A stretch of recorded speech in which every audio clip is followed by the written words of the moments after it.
Neste vídeo vamos limpar um pouco ali umas trapalhadas que fizemos no vídeo anterior com algumas experiências do SAS e, portanto, vamos fazer a criação de CSS geral, já vão perceber o que é. Vamos fazer a limpeza dos ficheiros e das pastas, acrescentar mais uma pasta ou outra e vamos também fazer a importação do Font Awesome. No vídeo anterior desta série, eventualmente ficou aqui uma série de confusão, para a qual eu peço desculpa, mas nós vamos aproveitar este vídeo então para começar a limpar algumas experiências que fizemos no vídeo anterior e começar a deixar ficar a estrutura base da nossa aplicação feita, ok? E quando eu falo na estrutura base, obviamente estamos a falar ainda num período extremamente precoce, ok? Mas vamos lá então aqui a algumas circunstâncias. Se fizeram as mesmas experiências que eu com o SAS, eventualmente pode ter acontecido que vocês tenham ficado com esta pasta SAS-catch dentro da raiz do Spaceit. Ora, vocês vão encontrar exatamente a mesma pasta aqui dentro e esta aqui é a que vale. O que quer dizer que nós podemos pura e simplesmente eliminar esta, caso vocês a tenham, não tem qualquer problema. Ok? E então o que vai acontecer aqui é o seguinte: nós criamos esta pasta notas que contém aqui algumas instruções, nomeadamente o código que nós devemos colocar no terminal para executar o pré-processador de SAS. E agora ficamos aqui dentro no Inc com uma pasta SAS. Esta aqui é criada automaticamente pelo pré-processador do SAS para ir operando as alterações que tem que fazer. Dentro desta pasta SAS é onde nós vamos escrever todo o nosso código de CSS, devidamente estruturado por módulos, ok? Isto é, vamos separar cada uma das secções por cada fecheiro e depois vamos apenas indicar aqui dentro do main.scss o que é que ele tem que importar. Fizemos aqui estas experiências todas, eu vou aqui simplesmente fazer o seguinte: eu vou eliminar todas estas que aqui estão, exceto a primeira, ok? Porque vou aproveitar já ali o código para criar aqui a importação de um fecheiro chamado geral que eu ainda não criei. Então eu vou eliminar estes daqui, ok? Vamos aqui eliminar estes três fecheiros. Ok? E vamos deixar ficar aqui o fecheiro main, mas vamos criar um novo, ok? Que vamos chamar underscore geral.scss, ok? O que é que este fecheiro geral vai conter? Bom, ele vai de facto conter, e nós podemos usar aqui no caso de SCSS este tipo de comentários, contém os códigos, ou melhor, os seletores globais da aplicação. E quando eu falo em seletores globais, existem alguns mecanismos que são importantes nós assentarmos. Por exemplo, eu particularmente gosto de remover tudo o que é margens e pathings para depois poder ser eu a defini-los. Então, a primeira coisa que eu habitualmente costumo fazer é colocar um asterisco para que este seletor seja atribuído a todos os elementos do meu HTML e vou dizer simplesmente margin 0px, pathing 0px. Ok? Eu neste momento não tenho o terminal a ser executado, uma vez que não temos ainda que estar aqui a fazer as compilações do CSS, mas de qualquer das formas nós já temos aqui então o geral e no geral eu já tenho esta configuração que eu quero utilizar. Há depois um mecanismo que eu entretanto fui criando com algumas das aplicações que eu já fiz para a web e onde utilizei CSS juntamente com o Bootstrap, que é o seguinte: uma vez que eu aqui defini margem igual a 0 e pathing igual a 0, para que não haja aqui coisas feitas ou pré-feitas, é a forma mais correta de se dizer, à exceção obviamente daquilo que acontece com o Bootstrap, o que eu vou fazer aqui é algo que eu penso que é útil quando nós depois estivermos a fazer a organização do espaço no nosso layout, e que é o seguinte: quando nós queremos, por exemplo, criar um div que contém uma determinada margem e um determinado pathing, muitas das vezes vamos ser levados a criar aqui no interior dos fecheiros de CSS, ou CSS, vamos ser levados a criar classes específicas para formatar aquele elemento. E muitas das vezes a única formatação que nós vamos fazer é definir uma margem para o topo e um pathing para dentro, isto é, para definir a distância do texto relativamente às margens desse espaço. Então, o que eu normalmente faço é a criação de alguns seletores de CSS que me permitem que me permitem aplicá-los quando eu quiser a qualquer elemento, nomeadamente no que diz respeito à definição de margens e pathings. Eu vou explicar isto de uma forma muito mais interessante. Eu vou colocar aqui margens. E se eu colocar aqui margens e agora começar a definir o seguinte, margem vertical 5. Ora, o que é que vai acontecer aqui com este seletor? Eu posso inclusive colocar aqui mg de margem ver 5 para ser ou mrg, por exemplo. Nós temos é que depois saber o que é que nós usamos, mas é fácil depois de vir aqui consultar. Ora, margem vertical 5 vai para mim significar que eu vou definir aqui uma margin top 5px e uma margin bottom de 5px também. Okay? Poderíamos definir isto de uma outra forma. Poderíamos simplesmente colocar aqui margin, e agora definir 5px, 0px. Okay? Se calhar a forma mais simples é esta. Nós agora vamos aqui definir isto desta forma e já vão perceber porquê.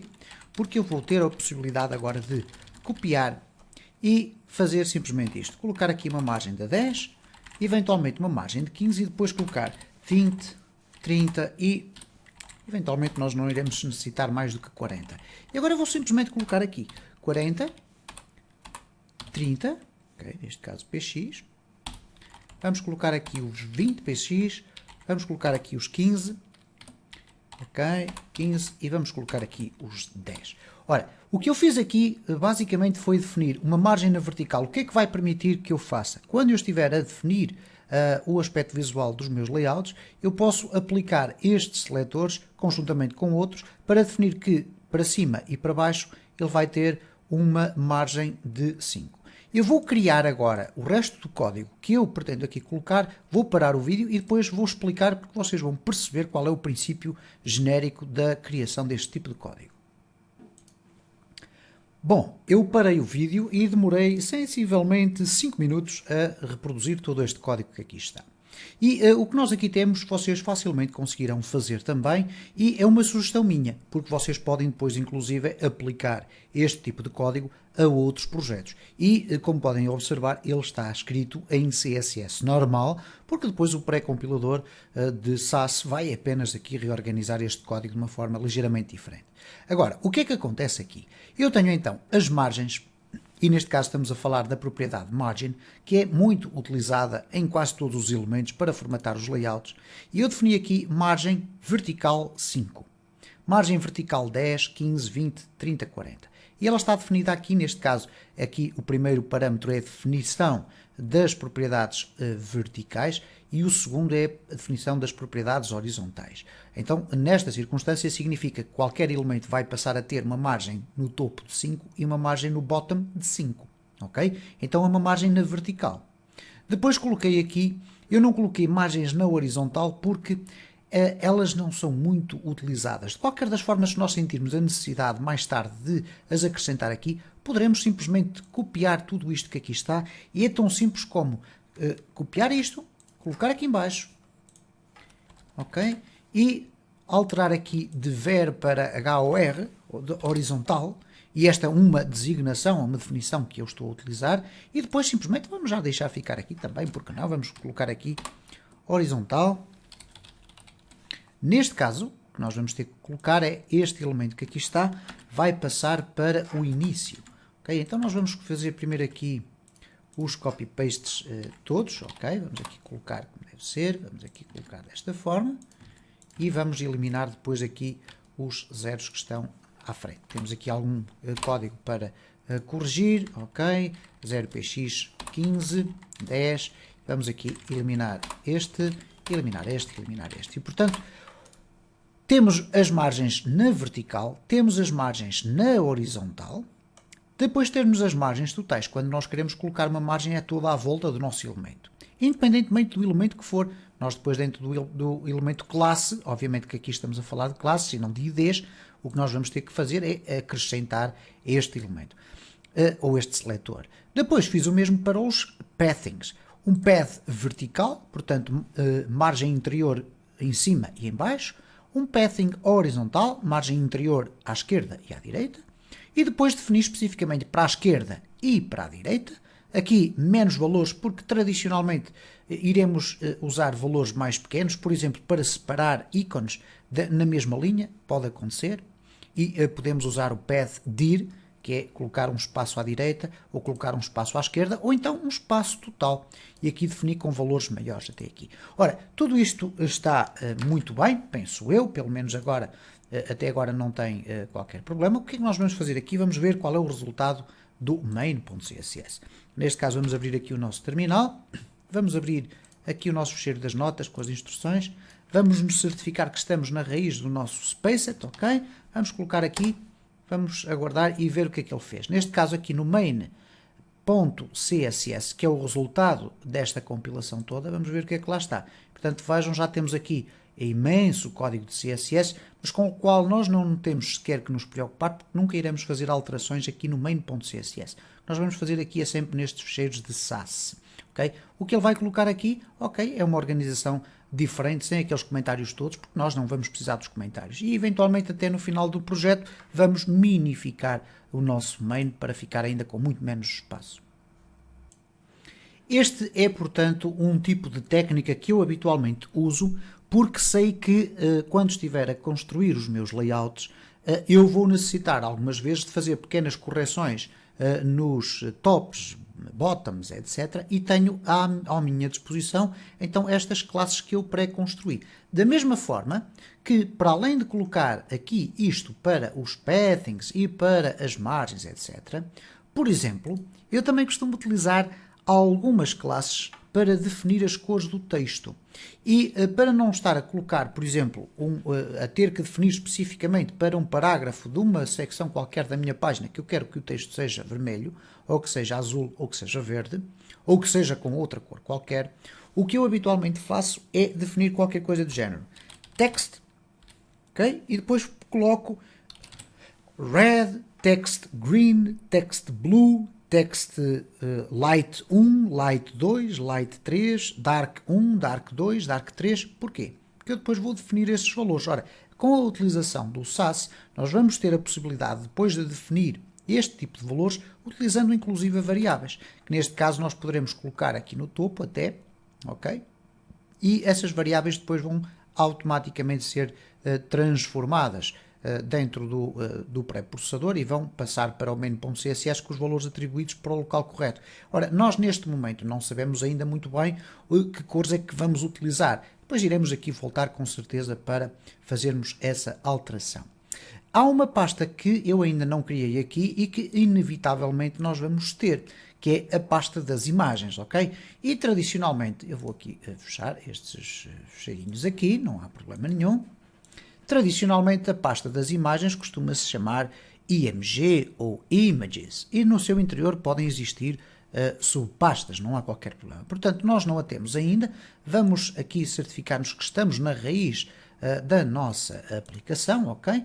E vamos criar uma nova pasta chamada Images. Eu vou colocar aqui Images porque, enfim, poderia colocar outro nome qualquer, mas vou deixar ficar o Images. Portanto, nós temos já neste momento aqui a pasta Include, onde vamos ter aqui fecheiros de JavaScript e de CSS, os nossos, ok? Todos os outros estão a ser importados através de CDN. Temos aqui o Images, onde vamos colocar o logo da nossa aplicação, etc.